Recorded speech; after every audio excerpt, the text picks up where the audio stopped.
हमारे महान उद्धारकर्ता यीशु प्रभु लूका रचित सुसमाचार और उसके 21वें अध्याय हम निकालें। 12/11 को यानी नवंबर में 12 तारीख या 19 तारीख को हम कुछ वचन से देखे थे इजराइल संबंधी, और आज हम उसी को फिर से दोहराते हुए और कुछ आगे बढ़ के हम देखेंगे। लूका 21, इसमें ये इजराइल के बारे में है। Fig tree, Israel fig tree, अंजीर का पेड़, और उसको लेकर के हमारा परमेश्वर जो है, हमारा उद्धारकर्ता प्रभु जो है, वह अपने आगमन के बारे में कुछ बताना चाहता है। एक मूल मुख्य बात यह है, यीशु मसीह के आगमन या रैप्चर के बारे में प्रभु ने अपने चेलों को किस तरह से बताया और आज हमें किस तरह से बताना चाह रहा है। उसका आना जरूर हमारे लिए आनंद का कारण है। उसके प्रकट होने को जो लिखा है प्रिय जानते हैं। क्यों जानते हैं प्रिय? इसलिए कि हम शायद सारी मुसीबतों से, दुख तकलीफ, समस्याओं से, दुनिया के झंझटों से छुटकारा पा लेंगे। हाँ, ये भी है, राहत की बात है। परंतु हम स्वार्थी हो गए इस मामले में। प्रभु यीशु मसीह से मिलने का जो ललक है, वो हम उससे मिलेंगे, उसको देखेंगे, उसको सुनेंगे। ये हमारे लिए रैप्चर का सबसे प्रथम अहम उद्देश्य है कि हम उससे मिलेंगे। और हाँ, जरूर है कि हम इस पृथ्वी पर की यात्रा के कठिन सफर को भी हम पूरा कर लेंगे। अगर देरी भी होती है तो उसका अनुग्रह चुक नहीं गया। जब तक प्रभु यीशु मसीह का आगमन नहीं होता, अगर देरी भी होती है तो हमें इस बात से विचलित होने की जरूरत नहीं है कि दिन पे दिन हमारे जीवन की यात्रा कठिन होती जा रही, दुख से भरी हो रही है। बड़ी अच्छी बात यह है, हमारा परमेश्वर सब समझ रहा है, जान रहा है, देख रहा। The steps of a good man या righteous man are ordered by the Lord. हमारा जो कदम है तय है, हमारा बढ़ना, पीछे हटना, चलना, सब कुछ तय है परमेश्वर की ओर से। बहुत अद्भुत परमेश्वर है। हमारे जगत की उत्पत्ति से पहले और हमारे जन्म के बाद वो सब कुछ उसको मालूम था कि हम अपने जीवन में किस प्रकार से चलेंगे, कितनी बार हम चूकेंगे, कितनी बार भूल करेंगे, कितनी बार गलती करेंगे, कितनी बार हम अगुवाई ले पाएंगे, कभी नहीं भी ले पाएंगे। कभी हम बड़ा अच्छा चलेंगे, कभी हम बड़ा, कहा जाए, फेलियर्स और शॉर्टकमिंग्स में जाएंगे, उदासी निराशा में जाएंगे। सब मालूम है, एक एक सेकंड का हमारा हाल उसको पास में है। सवाल ये उठता है, क्यों है? इसलिए है कि वो प्रभु को मालूम है कि मैं और आप उद्धार पाने के बाद आत्मा में तो रीजनरेट हो गए हैं, पर हमारा प्राण जो है, सोल, पुरानी सृष्टि रीजनरेट नहीं हुई। जिंदगी की आखिरी सांस तक मैं और आप इस शरीर में रहते हुए अपनी इस पुरानी सृष्टि, पुराने स्वभाव के स्ट्रगल में रहेंगे। और इसलिए हमारे परमेश्वर को मालूम था कि हमारे जीवन के फलाने साल, फलाने दिन, फलाने समय में हम अपने जीवन में कैसे क्या होंगे। शायद अच्छे होंगे, शायद बहुत ही, कहा जाए, खराब रिकॉर्ड के साथ होंगे। परमेश्वर परेशान नहीं है, विचलित नहीं है। उसको मालूम है कि मेरा ये बच्चा या बच्ची कुछ तो करेगा इस तारीख के, इस दिन को, इस साल के, पर मेरे को इसको ही इस्तेमाल करूंगा मैं, इसको ढालने के लिए, इसको ठीक करने के लिए। भजन 107 में बार बार प्रभु के लोग जो हैं परिस्थितियों में से जाते थे और गिरते थे, फिर उठते थे, फिर गिरते थे, फिर उठते थे। ये बेमायने नहीं था, ये तब तमाशा नहीं था, कुछ हो रहा था उनके साथ। मेरे और आपके साथ भी उठना गिरना इस पर ना जाए। हमारे फैसले गलत है, सही है, इस पर नहीं जाए, ये उसको मालूम। अगर सही है अगुवाई में चल रहे हैं, बड़ा अच्छा, प्रभु यही तो चाहता है। और गलत फैसले हैं, वो भी परमेश्वर को मालूम है, और उसको वह विचलित नहीं होता। हम हो जाते हैं, हम सोचते अरे मैं अभागा मनुष्य, पौलुस के साथ कहते हैं, मुझको कौन स्मृति के देह से छुड़ाएगा। और हमारा परमेश्वर जो है ओवरवेल्म नहीं होता, दबाव में नहीं आता। लूका 21 के अंदर रैप्चर के बारे में प्रभु ने कुछ बताया चेलों को। रैप्चर प्रभु के आने के संबंध में जो भविष्यवाणियां है, वो हमारे ज्ञान को बढ़ाने के लिए नहीं है कि हम बहुत स्टडी करें कि प्रभु का आने के लगाव में कहां कहां क्या है, बल्कि जितना हम प्रभु के भविष्यवाणियों को समझें, हम अपने जीवन में तैयारी का आत्मा पाए, तैयारी को।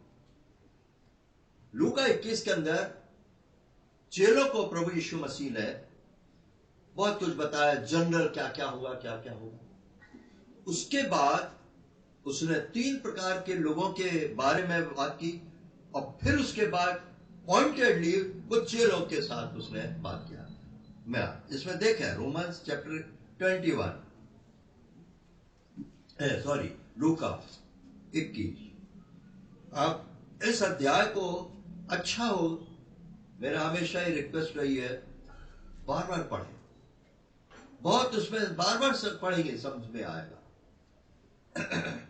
तो बहुत सी चीजें प्रभु ने बताई, और मैं आपका ध्यान 26 पद पे ले जाता हूं। क्या लिखा है? और भय के कारण और संसार पर आने वाली घटनाओं की बाट देखते देखते लोगों के जीना रहेगा। ये संसार के लोगों के लिए है जो धार नहीं पाए, जी नहीं रहेगा।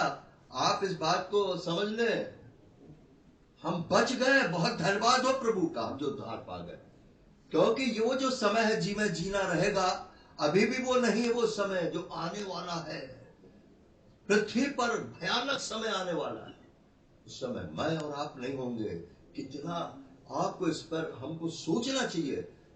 लोगों के जी में जी नहीं रहेगा, और आकाश और शक्ति है, तब वे मनुष्य के पुत्र को सामर्थ और बड़ी महिमा के साथ बादल पर आते देखेंगे। ये दूसरा ग्रुप है। वे कौन? ये यहूदी। तब यहूदी जो है, संसार के लोग नहीं देखेंगे।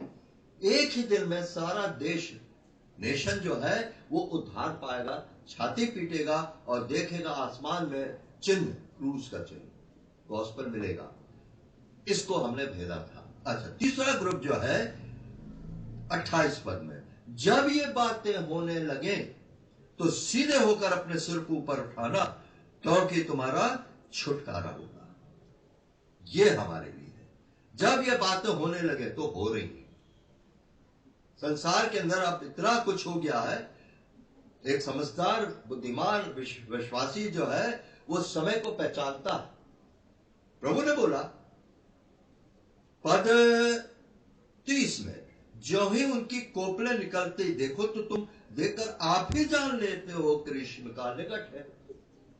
तो परमेश्वर ने हमारे लिए भी ये रखा है, जब इन बातों को होते देख लो तो मान लेना मैं निकट ही हूं, द्वार ही पर हूं। और जब ये बातें हमारे अंदर आती हैं तो ये प्रभु, ये मिडिल ईस्ट, इसके ऊपर हमको पूरा ध्यान देना। एक अकेला इजराइल के ऊपर नहीं। नोट करना, पद 29 में उसने एक दृष्टांत भी कहा कि अंजीर के पेड़ और सब पेड़ों को देखो। 1948 में ये इजराइल राष्ट्र एज ए नेशन स्वतंत्र हुआ, और उसी समय 1948 के लगभग जितने चारों तरफ के छोटे छोटे मुस्लिम और अरब देश थे वो भी स्वतंत्र हुए। सब पेड़ों को देखो। खैर, हमें अभी इस पर नहीं जाना है। तो हमारा फोकल पॉइंट क्या है? इजराइल, फिग ट्री, उसको हमें समझना है। और इसके बारे में एक बड़ी खास बात 32 पद में हम देखते हैं, मैं तुमसे सच कहता हूं कि जब तक ये सब बातें ना बोले तब तक इस पीढ़ी का कदापि अंत ना होगा। नीचे हासिल में लिखा, नीचे, ये पीढ़ी जाती ना रहेगी। ये पीढ़ी जाती ना रहेगी। प्रभु यीशु मसीह के आगमन के पहले की ये पीढ़ी जो कौन सी पीढ़ी है, यह है इज़राइल, यहूदी या इज़राइल की एक पीढ़ी। और अभी हम भजन 90 में देखेंगे इसको। तो ये फिग ट्री जो है उसमें हम निकाल भी लें, भजन 90 निकालेंगे। ये जो पीढ़ी की चर्चा हो रही है, ये पृथ्वी पर के लोगों की पीढ़ी नहीं है, ये इज़राइल की पीढ़ी। इसका जाने का टाइम होता होगा और प्रभु का आना होता होगा, ये मतलब है। जैसे जैसे ये जाने की स्थिति में बनेगी और हमारा टाइम जो है वो जाने का हो जाएगा। दानियल नबी की पुस्तक में 69 वीक्स एंड 70th वीक, 70वां सप्ताह, हमारा घड़ी अभी चल रही है। इज़राइल यहूदियों की घड़ी अभी बंद है। और जैसे ही ये जो पीरियड के जिसको हम समझने की कोशिश कर रहे हैं, जैसे ही ये पीरियड पीढ़ी के जाने का, प्रभु का आने का, हमारी घड़ी का समय खत्म, अब जरूरत नहीं है घड़ी की।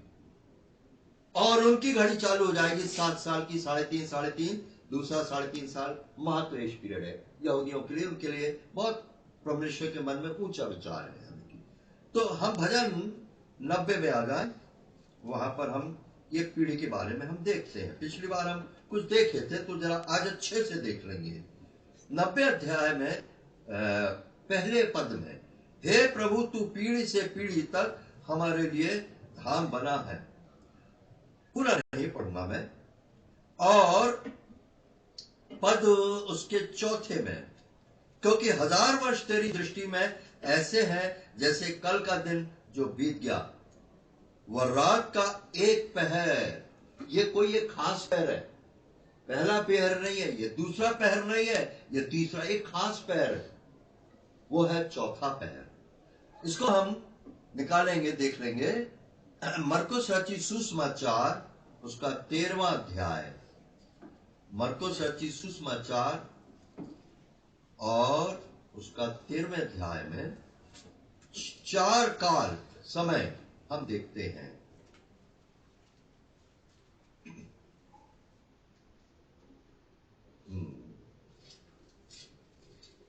तेरहवें अध्याय के, और हम पद 35-36 में देखें। वहां पर देखते हैं 35 और 36। इसलिए जागते रहो, ये सेकंड कमिंग के बारे में बात कर रहा है प्रभु अपने लोगों से। इसलिए जागते रहो 35 पद में, क्योंकि तुम नहीं जानते कि घर का स्वामी कब आएगा, सांझ को। ये कब था वो समय जब प्रभु यीशु मसीह चेले थे पहली शताब्दी में, वो सांझ का समय था। प्रभु यीशु मसीह उनके साथ थे, फिर चले गए, चेले रहे, उस समय वो सांझ का समय था।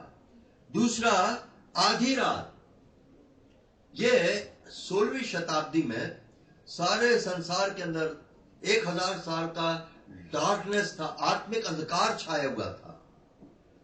और उसी समय जॉन वेस्ली जैसे कोई सेवक खड़े हुए, रिवाइवल लाए, जागृति लाए।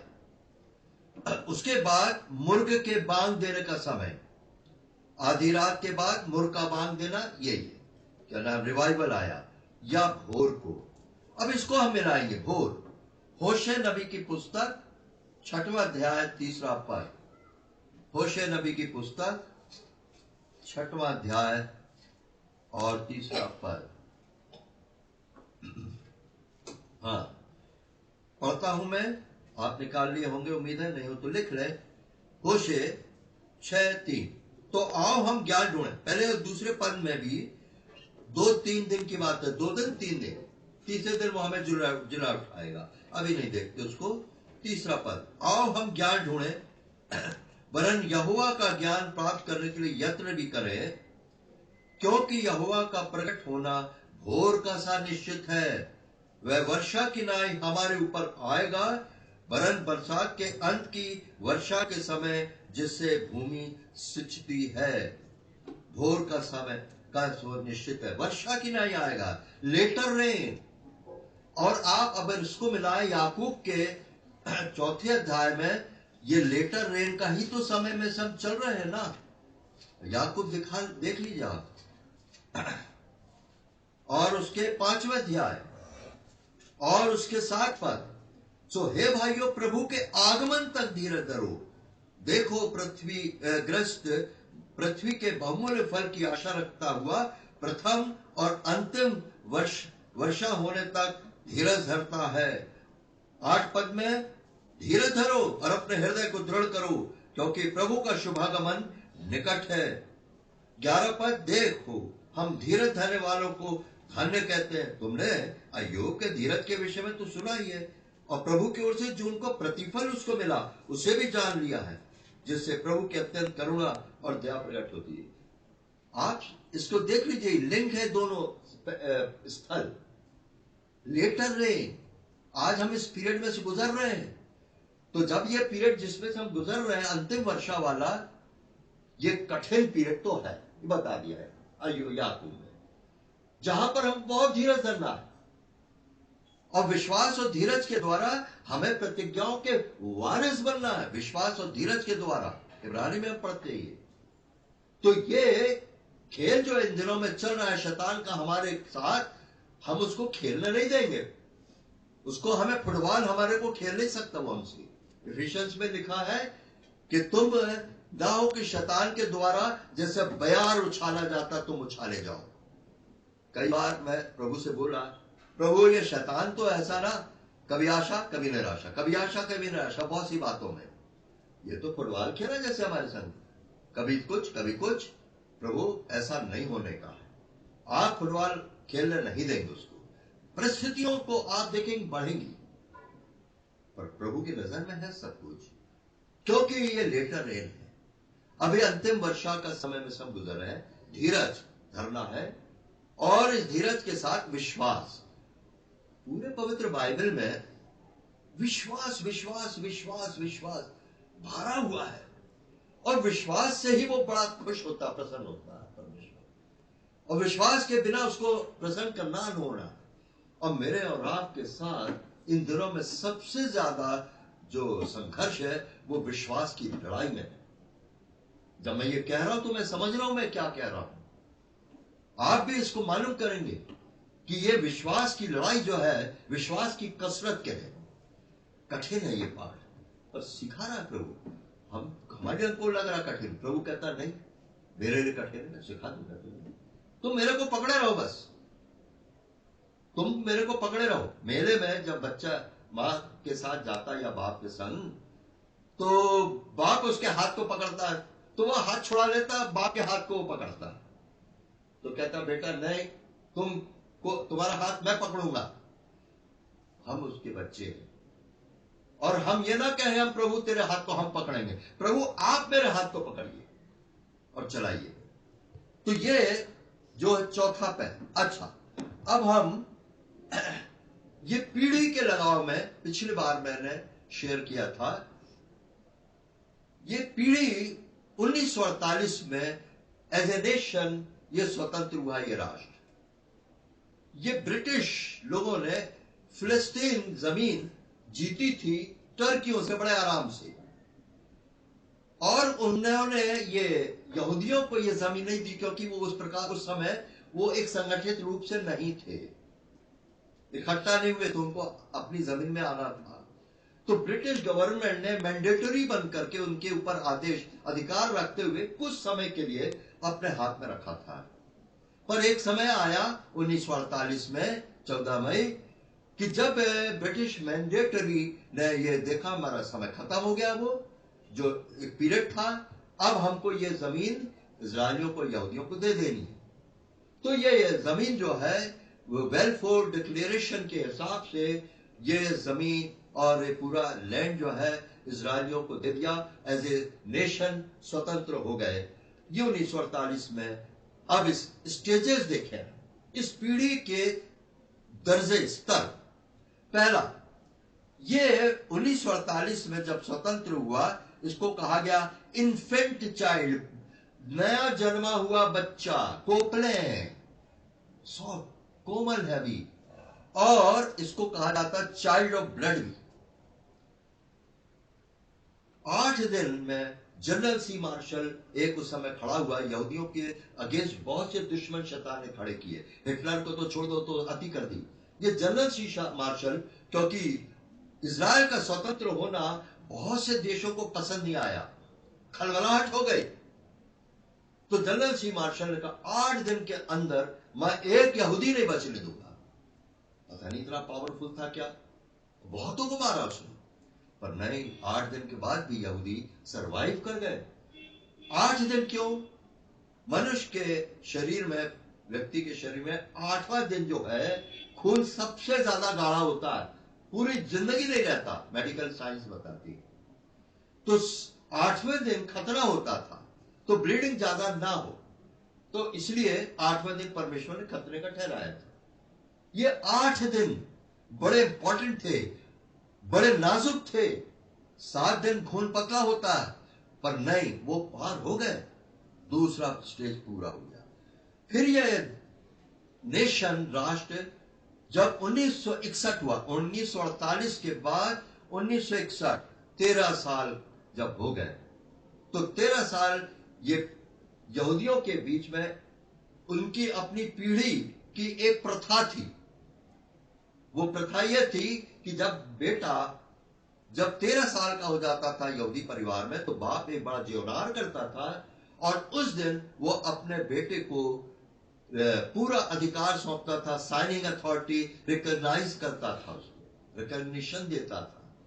और इस तरह संसार के अंदर ये कई देशों ने रिकॉग्निशन दिया उसको। एक तो बेलफोर्ड डिक्लेरेशन में कई देशों ने मान्यता नहीं कहेंगे उसको, परमिशन दी, पर रिकॉग्निशन या 13 साल के बाद मिला, यानी पीढ़ी, इस पीढ़ी का दूसरा स्टेज जो है वो पूरा हुआ। अब उसके बाद 1967 में यहूदियों ने पहला युद्ध झेला, 6 दिन का, और सारे संसार के लिए यह युद्ध एक अद्भुत युद्ध कहा गया।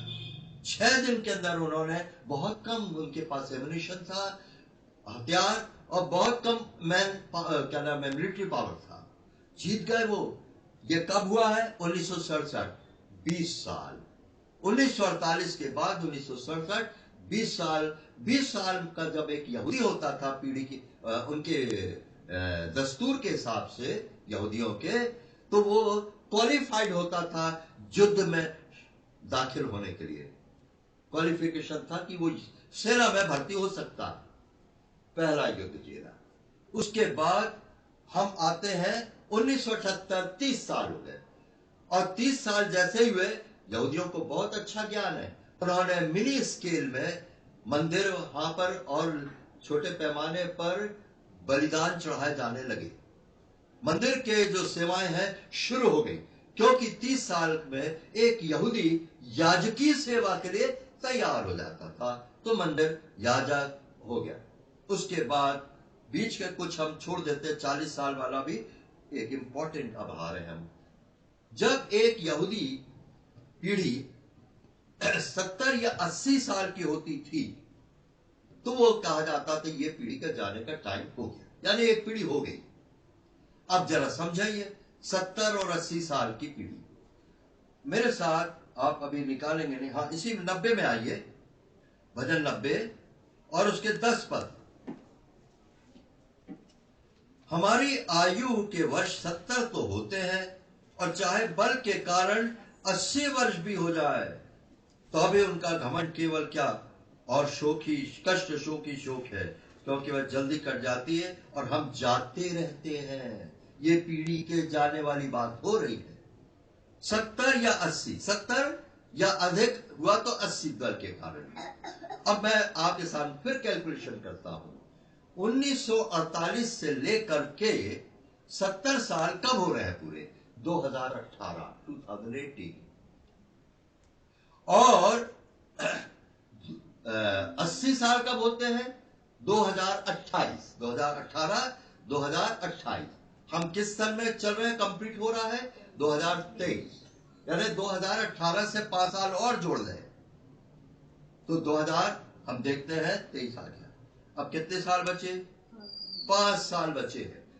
अब आप देखिए, ये पीढ़ी के बारे में बात कर रहे हैं हम। इस पीढ़ी के लिए भी 5 साल बचे जाने के लिए। ये चौंकाने वाला है, कैलकुलेशन यूं ही नहीं है। ये 5 साल में बहुत कुछ होना है। 5 साल के बाद अभी तो यहूदियों को 3.5 और 3.5 वो तो अलग छोड़ दो, 7 साल। पर इन 5 सालों के अंदर अभी यहेजकेल 38, 39 जो कि अभी सबसे निकट लग रहा है, ये जो रैप्चर के बाद, रैप्चर पहले सबसे निकट रैप्चर है, उसके तुरंत बाद बहुत जल्दी ही ये उत्तर दिशा से ये रशिया का ये सब जो चल रहा है ना, युद्ध की स्थिति बन गई है। यरूशलेम चारों तरफ से घिर गया है और उत्तर से आक्रमण की पूरी संभावना बन चुकी है, तैयार है सब। तो यहेजकेल 38, 39 फिर कभी हम देखेंगे इसको। ये 38, 39 बिल्कुल अब पके हुए स्तर पर है। उसके पहले रैप्चर है। ये 5 साल में ही हो रहा है ये सब कुछ।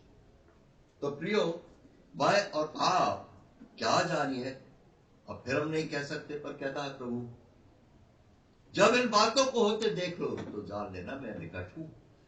5 साल के अंदर प्रभु आए तो मैं कहता हूं कौन जाने 1 साल या 2 साल या 6 महीने 8 महीने, तो फिर बड़ा लगता, हाँ बड़ा अच्छा भाई, ओह मुसीबतें थी इस संसार के अंदर, नहीं बार इसको सेकंड विचार पे रखना, ओह प्रभु से मिलने का टाइम आ रहा है। और ना सिर्फ प्रभु, हमारे अपने लोगों से मिलने का टाइम आ रहा है जो प्रभु के पास पहुंच गए हैं। तो ये हमारे इसमें अब हम बहुत शॉर्ट में यहूदियों के बारे में सोचे, कैसे आए ये यहूदी, कहां से आए। ये अब्राहम जो था ऊर देश में मेसोपोटामिया से मूर्ति पूजा था और बहुत बड़ी फैक्ट्री थी, मूर्तियां बनाता था, बेचता था। बाप रे, क्या सोचो, तो उसको परमेश्वर बुला लिया और वो मूर्ति पूजक जो है कि विश्वास की कसरत में से गया, क्या विश्वास दिखाया और आज वो विश्वासियों का पिता है। विश्वास जो करते हैं उसकी अब्राहम की आशीष पाते हैं। और उसके द्वारा कौन हुआ उत्पन्न? अब्राहम और सारा से इसहाक, हालांकि इश्माइल भी हुआ, वो एदोमी जाति इश्माइल से। अभी हम इसहाक के बारे में सोचें। इसहाक की शादी हुई रबेका से और ये दोनों के द्वारा एक पुत्र पैदा हुआ और उसका नाम क्या रखा गया? याकूब। और यहां पर याकूब और इसके एक और पैदा हुआ था, भी मैं गलती बोल गया, एसाव, वो एदोम है। तो याकूब के 12 पुत्र हुए। अब लंबी कहानी है, 2 स्त्रियां थी, 12 पुत्र हुए। 12 पुत्रों के नाम 12 गोत्र बन गए और वही यहूदी थे। और परमेश्वर का मन जो था अपनी निज प्रजा पर शुरू से, परमेश्वर का मोह जो है अपने लोगों पर बना रहा। अपने लोगों के लिए परमेश्वर ने बहुत कुछ सोचा, समझा, कल्पना किया। पर क्या बात है, फिर हम ये मान के चले कि परमेश्वर फेलियर रहा? नहीं, परमेश्वर अपने लोगों के ऊपर उसका मन बहुत था, जैसे हमारे ऊपर भी है।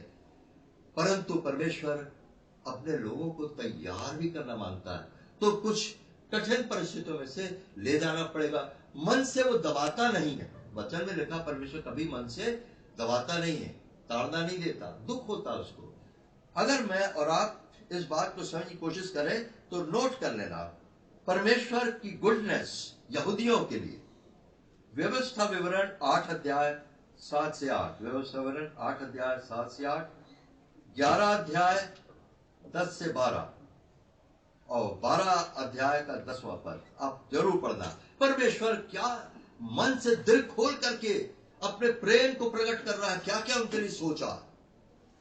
फिर यह भी कहा अगर ये डिसोबीडियंट बनेंगे और मेरी आज्ञाओं को नहीं मानेंगे और मुझे तुच्छ जानेंगे तो मैं इनको दंड भी दूंगा 7 गुना। एक बार मैंने यहां पर दिखाया था 7 गुना दंड का क्या मतलब है, आप नोट कर लें। अनाज्ञाकारिता की दशा में व्यवस्था 26, 14 से 29, व्यवस्था 26, 14 से 29 और 14 अध्याय का 21वां पद। पर अब अगर ये पछतावे और पछताव करे और वापस मुड़े मेरी ओर, तो परमेश्वर ने कहा मैं तुम्हारे परिवार, घर, बाल बच्चों को सबको रिस्टोर कर दूंगा और क्या क्या क्या क्या कहां पर लिखा है, ये रेस्टोरेशन, उनका पुनः उनकी आशीष के अंदर उनको बहाल करना। लिख लेंगे व्यवस्था विवरण 30 अध्याय 1 से 5, व्यवस्था विवरण 30 अध्याय 1 से 5, ये उनका रेस्टोरेशन वो हो रहा है। अब धीरे धीरे परमेश्वर अब उनके लिए जो सोच रहा है बस प्राय पॉजिटिव है, बहुत अच्छा है, पर यह परमेश्वर ने बहुत यहूदियों ने परमेश्वर को बहुत दुखी किया। फिर मैं सोचता हूं जब परमेश्वर को मालूम है कि उसके लोग बोलेंगे, चूकेंगे, ये करेंगे, तो फिर दुखी क्यों होता है? विचलित, मैंने कहा विचलित नहीं होता है। परमेश्वर मेरे और आपके जीवन में जो समय ठहराया है, जिस चीज को सीखना है, उस समय तक वो चाहता हम सीख ले। अब एक बच्चा तीसरी क्लास में 4 साल लगाता, 3 साल लगाता, बताइए, समझ लीजिए आप इसी से कि वो परमेश्वर जो है वो चाहता था कि मैं और आप 8वीं क्लास की जो चीजें मान के आत्मिक रूप से हम उसी साल सीख लें, पर हम अपने आप में इतने वो निश्चिंत रहते, लापरवाह जीवन में आत्मिक बातों के लिए, और वचन नहीं पढ़ना, प्रार्थना नहीं करना, प्रभु के लोगों की संगत नहीं करना, तो फिर क्या होगा? फिर परमेश्वर को टाइम लगेगा।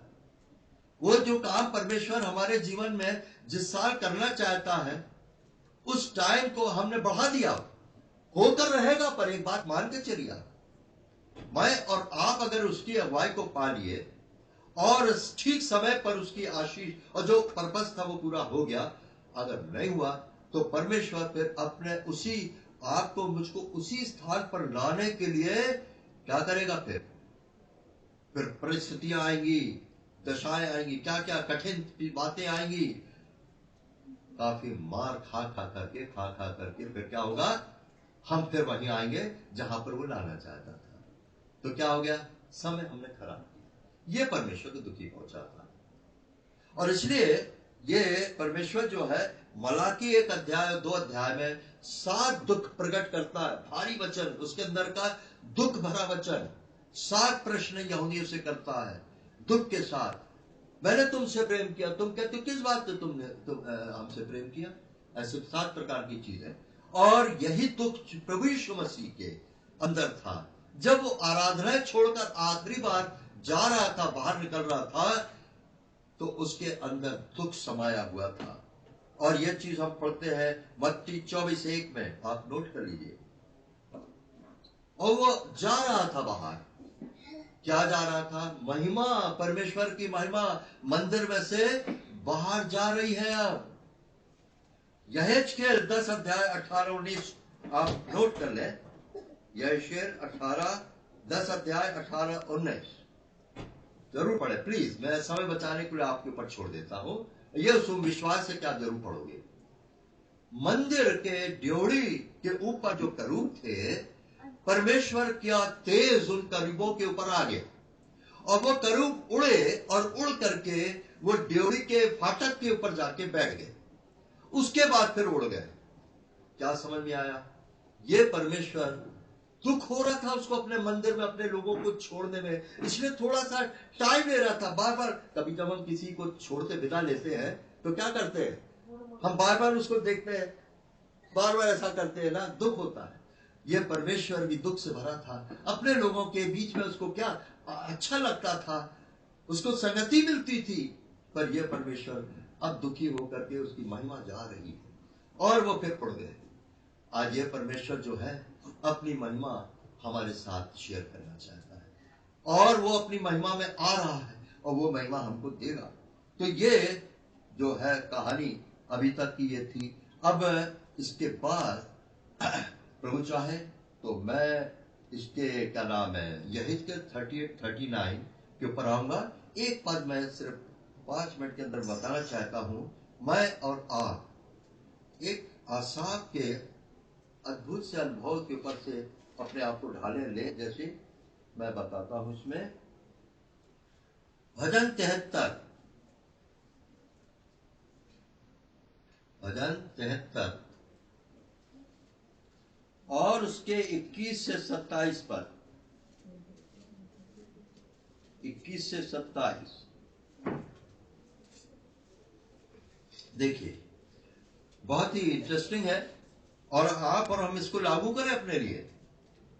जब मैं पढ़ रहा था तो मेरा दिल जल उठा, अरे ये है मैं हूं। उस दिन हम देख रहे थे, क्या नाम है, राजू मैसेज दे रहे थे कि परमेश्वर जो है वो किस प्रकार से हमको वचन देता है आत्मा के अभिषेक में। अच्छा लगता है मैं सुनने में, ये बता रहा, पर जब जाते हैं यहां सुनने में बड़ा अच्छा लगा, पर बाहर जाते हैं तो ऐसा लगता है जैसे भाप बनकर से उड़ गया, निकल गया। ले उसको हम अपने अंदर प्रभु से प्रार्थना करें। अब इसको हम देखें और इसको अपने लिए लें। हम इसको पढ़े पहले 21 से 28। मेरा मन तो चिड़चिड़ा हो गया, मेरा अंतःकरण छिद गया, और इंग्लिश में है ग्रीव्ड, दुखी हो गया, परेशान हो गया। मैं तो पशु सरीखा था और समझता ना था कि परमेश्वर के हर हाथ में मेरी हर बात तय है। मैं पशु सरीखा था, ना समझता था कि मेरे जीवन के दिन उसके हाथ में। भजन 90 में हमारे जीवन के दिन मतलब क्या है? हमारे जीवन के दिन के हर पल उसके हाथ में है। मतलब क्या? उसके हर पल के अंदर हमारे जीवन में क्या हो रहा क्या नहीं हो रहा उसके हाथ में है। उसके बाद भी आसाफ कहता है मैं तो जानवर पशु बन गया, मैं नहीं समझ रहा था ये क्यों हो रहा है। अरे कुछ तो है परमेश्वर के माइंड में, बहुत अच्छा अद्भुत है। आगे, मैं तेरे संग रहकर भी पशु बन गया था, पर तो भी, मैंने अंडरलाइन कर लिया, तो भी मैं निरंतर तेरे संग ही था। मेरे और आपकी ये सोच हो सकती है कि बहुत सी बातें हम नहीं समझ पाते, बहुत से हम उसके विचार को नहीं समझ पाते, हम समझ भी लेते हैं तो उसके ऊपर अमल नहीं कर पाते, हम अपने अंदर ले नहीं पाते हैं। पर वो हमारे साथ, वो हमें पकड़े है, छोड़ा नहीं है। तू मेरे दाहिने हाथ को पकड़े रखा है। वही बच्चा लड़के का बताया ना मैंने, तू सम्मति देता हुआ मेरी अगुवाई करेगा और तब मेरी महिमा करके मुझको अपने पास रखेगा। स्वर्ग में मेरा और कौन है? तेरे संग रहते हुए पृथ्वी पर और कुछ नहीं चाहता। मेरा हृदय मन तो दोनों हार गए, परंतु परमेश्वर सर्वदा के लिए मेरा भाग और मेरे हृदय की चट्टान बना है। 28 पद पे आ जाए, परंतु परमेश्वर के समीप रहना यही मेरे लिए भला है। मैंने प्रभु यहोवा को अपना शरण स्थान, और इंग्लिश में और अच्छा है ट्रस्ट माना है, भरोसा रखा है उसके ऊपर, जिससे तेरे सब कामों का वर्णन करो। बहुत इंपॉर्टेंट इसी अध्याय के अंदर। ये कैसे होगा? हमारी पशु समझ कैसे दूर होगी? आइए 16वें पद में, हमारी पशु समझ जो है 16वें पद में दूर होगी। जब मैं सोचने लगा कि इसे मैं कैसे समझूं, तो यह मेरी दृष्टि में अति कठिन समस्या थी। हाँ, बस यही है। मैं और आप कई बार उलझन में होते हैं, परेशान होते हैं, और बार बार हमको ये ध्यान रखना चाहिए, प्रभु के घर में सब कुछ है। आपकी हर समस्या, कठिनाई, परेशानी, समस्या, सुरक्षा है पूरी। और यहां पर लिखा है, जब मैं सोच रहा कैसे समझूं, तो ये मेरी दृष्टि में अति कठिन समस्या थी। 17वां पद, जब तक कि मैंने ईश्वर के पवित्र स्थान में जाकर उन लोगों के परिणाम को ना सोचा। हो गया है पवित्र स्थान में, प्रभु के लोगों के बीच में जब हम अपने आपस में संगति करते हैं, ये इसको हम जादू शब्द नहीं बोलेंगे, पर ये आश्चर्यकर्म है। मेरे और आपके अनजाने में हमारा कुछ आवश्यकता पूरी हो रही, समस्या हल हो रही है, कुछ दुख मुसीबत समस्या कठिनाई आई है, और हमने आपस में मिलकर हाँ प्रार्थना भी किया है, और फिर क्या हो गया? प्रभु ने अपने प्रबंध से पूरा। इसलिए तो मंडली, कलीसिया, घर, ये हमारा घर है, घर ही में सब समस्याओं का हल है प्रार्थना के द्वारा। इसलिए हम व्यक्तिगत पारिवारिक प्रार्थना में एक दूसरे को याद करते हैं, परिखटने में भी, और ये हमारा क्या है? वर्कशॉप है, पावर हाउस। क्या है ना? ये पावर हाउस वर्कशॉप है। ये परमेश्वर अपनी इस फैक्ट्री के अंदर, लोकल फैक्ट्री है, ये बना रहा है कुछ कारीगरी। हम एफिशिएंस 2 में कई बार राजू निकालते हैं इस पद को, हम भले कामों के लिए सृजे गए हैं, और हम लिखा उसके वर्कमैनशिप है। We are his workmanship. Workmanship समझा? कई बार कोई कुछ बना के देता है, अरे क्या वर्कमैनशिप है, क्या कहते क्या बढ़िया बनाया, कहीं पर भी नुस्ख निकालने का गुंजाइश नहीं है इसमें। तो परमेश्वर मेरे और आपको अपना वर्कमैनशिप, एक्सीलेंट इन वर्किंग है, वो बनाना चाहता है। तो कहां बनाएगा? फैक्ट्री में बनाएगा। इसलिए प्रभु का बहुत धन्यवाद करें हम दो बातों के लिए। हम विश्वास के द्वारा अनुग्रह से धर्मी ठहर गए, बच गए भयानक समय में आने से। और दूसरी चीज, हम उसके वर्कशॉप में हम कुछ बनाए जा रहे हैं, एक दूसरे के साथ। एफिशिएंस में लिखा, हम गठे जा रहे हैं। जैसे एक से जोड़ जो मिलकर के गठती है, हम सारी रचना में एक हो रहे हैं। हम विश्वास की एकता में एक हो रहे हैं। एक ही विश्वास है, एक ही प्रभु है, एक ही बपतिस्मा है। एफिशिएंस में हम पढ़ते हैं एक ही विश्वास। मैं और आप जरूर है कि विश्वास की एकता में आए। क्या होता है, किसी बात के लिए परिवार में, मंडली के अंदर हम किसी बात में प्रार्थना करते हैं, पर कई बार कोई भाई या बहन बड़े विश्वास से उसको प्रार्थना कर रहा है, उस समय मेरे अंदर उतना विश्वास आ नहीं रहा, कुछ मेरे अंदर शक नहीं, पता नहीं ठीक होगा कुछ होगा नहीं। इसलिए प्रभु ठहरा है मेरे और आपको विश्वास के एक ही स्तर पर लाना है। इसलिए हम और आप कोशिश करें, प्रभु मेरे विश्वास को उतना ही बुलंद कीजिए जैसे मेरे किसी भाई या बहन का विश्वास है। बढ़ता जाएगा, बढ़ता जाएगा। और हम विश्वास की एकता जब हासिल करेंगे, बस आखिरी पद निकाल के खत्म करते हैं, इफिशियंस और उसके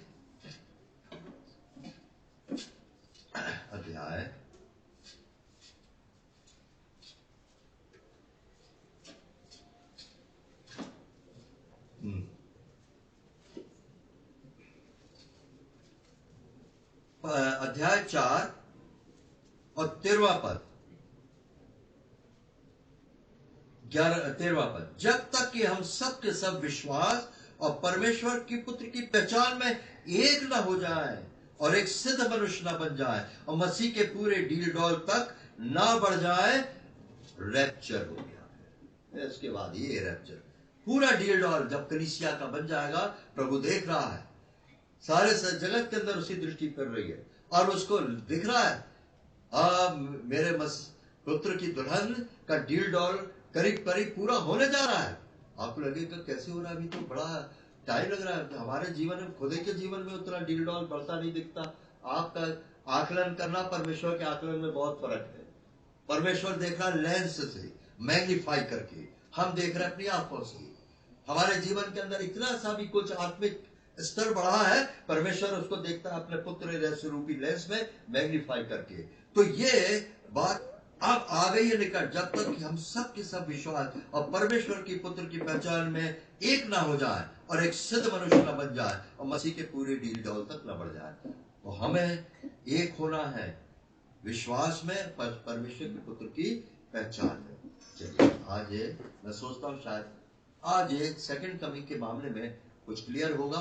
बस ध्यान रखना है 2018 2028 अब हम बीच में हैं, कहां पर हैं ये प्रभु हमें बता देगा। तो जब देखते हो तो जान लेते हो कि ग्रीष्मकाल निकट है कि कोपले निकलती तो जान लेते हो। आज ये सब बातों को देखते हुए हम अपनी आत्मा के अंदर जान रहे हैं आ गया प्रभु का निकट होना। प्रभु अपने वचन पर आशीष दे।